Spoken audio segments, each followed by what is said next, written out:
السلام وعلیکم السلام ورحمۃ اللہ وبرکاتہ۔ جی بہت شکریہ مولانا عمران بشیر صاحب۔ آپ ظاہر دیکھ رہے ہوں گے اس وقت پوری قوم ایک کرب اور درد کی صورتحال سے گزر رہی ہے۔ بٹاگرام میں جو پاشتو نامی ایک گاؤں ہے، وہاں پر چیئر لفٹ کے اندر معصوم جانیں ہیں 8 جو ہوا میں معلق ہیں، اور ایک بڑی درد کی کیفیت ہے۔ کیا آپ کہیں گے قوم سے اس حوالے سے دعاؤں کا اہتمام، کیا چیزیں اس وقت ضروری ہیں تاکہ ان معصوم جانوں کو بحفاظت بخیریت نیچے اتارا جا سکے؟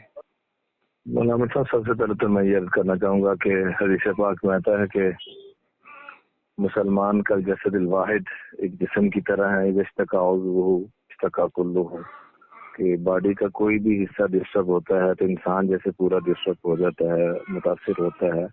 اسی طرح سے مسلمانوں کی مثال بھی اللہ کے محبوب علیہ الصلوۃ والسلام پہ ہم سب کے ماں باپ قربان، انہوں نے اسی طریقے سے مثال دے کے سمجھایا ہے کہ کوئی بھی پریشانی میں ہو تو اس کی پریشانی کو اپنی پریشانی سمجھنا ہے۔ جی تو وہ ہم میں سے ہر ایک یہ تصور کرے کہ وہ بچے کسی کے نہیں، وہ میرے بچے ہیں، میرے بچے پھنسے ہوں تو میری کیا کیفیت ہوگی۔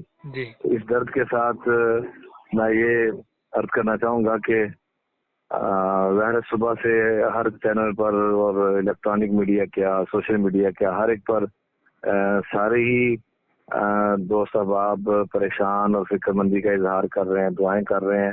اس پر میں سب کو خراج عقیدت بھی پیش کرتا ہوں، اور تمام قوم سے یہ گزارش کروں گا کہ کم از کم 2 نفل پڑھ کے اور ایک تسبیح کم از کم استغفار کی ضرور کر لی جائے، اور آئندہ کے لیے بھی خدا نہ حادثہ کبھی بھی کوئی حادثہ کوئی پریشانی آئے، آقا علیہ الصلوۃ والسلام کا جو فرمان ہے اس کو سامنے رکھتے ہوئے ہمیں استغفار کی کچھ نہ کچھ مقدار ضرور کم از کم ایک تسبیح تو ضرور پڑھ لینی چاہیے۔